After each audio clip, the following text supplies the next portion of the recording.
আবু সাইদের রক্ত, প্রিয় ভাইয়ের রক্ত, তাদের ভাইয়ের রক্ত, উত্তরবঙ্গের বৈষম্য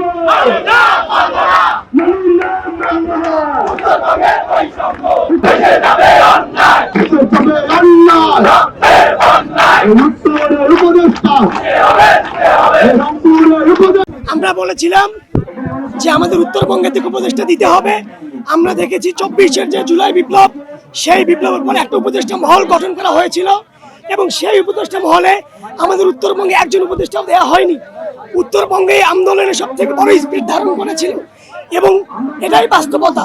আমরা সেখান থেকে বলেছি আমাদের উত্তরবঙ্গ থেকে রংপুর থেকে অন্তত 5 জন উপদেষ্টা দিতে হবে। উত্তরবঙ্গ থেকে উপদেষ্টা দেওয়ার মতো লোক নাই কেন ভাই? আমাদের কি ঢাকা বিশ্ববিদ্যালয়ে আক্তার ভাই চোখে পড়ে না? আমাদের রংপুর বিভাগের সার্জিস ভাই কি নাই? ওখানে আবু সাইদ লিওন আছে, রকিব মাসুদ আছে, তারাও তো যোগ্য। এছাড়াও সরকারের অনেক অবসরপ্রাপ্ত কর্মকর্তা আছেন, গণ্যমান্য ব্যক্তি আছেন, ব্যবসায়ী আছেন। আপনার চাই দ্রুত এগুলোর মনিটরিং করা হোক এবং অত দ্রুত আমাদেরকে আশ্বাস দেওয়া হোক যাতে এই উপদেষ্টা নিয়োগ দেওয়া। এই সরকারও আওয়ামী ফ্যাসিস্টের মতো কিছু আচরণ তাদের আমরা লক্ষ্য করতেছি যে তারা আমাদের কথাগুলোকে পাত্তা দিচ্ছে না। আমরা তাদেরকে বলতে চাই, এই বৈষম্য বিরোধী ছাত্র সমাজ আপনাদের সমালোচনা করবে, আপনাদেরকে আমাদের কথাগুলো শুনতে হবে এবং আমরা আপনাদেরকে আমাদের কথাগুলো শুনতে বাধ্য করব। আমাদের কথা শুনতে হবে, উত্তরবঙ্গের মানুষের প্রাণের দাবি শুনতে হবে, উত্তরবঙ্গ থেকে অবিলম্বে উপদেষ্টা করতে হবে। আমি ছাত্রদের সাথে একত্রিতা ঘোষণা করছি, আমার বাড়ি গোবিন্দগঞ্জ।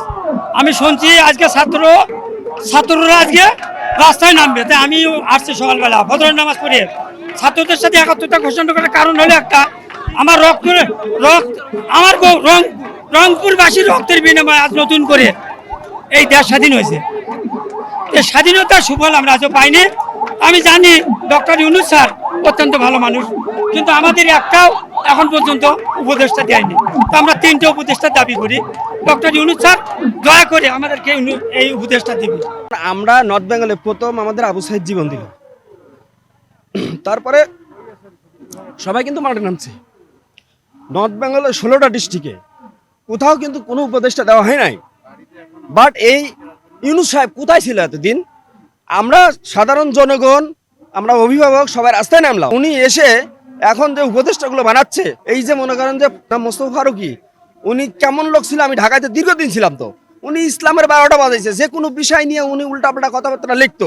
কি যোগ্যতা আছে তাকে উপদেষ্টা বানানো হলো? তারপরে আকিজ গ্রুপের মনে করেন যে শেখ নাসির উদ্দিনকে বানানো হয়েছে, সে তো আওয়ামী লীগের লোক। তাহলে বৈষম্য দূর হলে ভাই কিভাবে? আমরা রক্ত দিলাম, জীবন দিলাম, 16টা ডিস্ট্রিক্ট আমাদের নর্থ বেঙ্গলে, আমাদের একটা উপদেষ্টা বানানো হলো না। বৈষম্য না।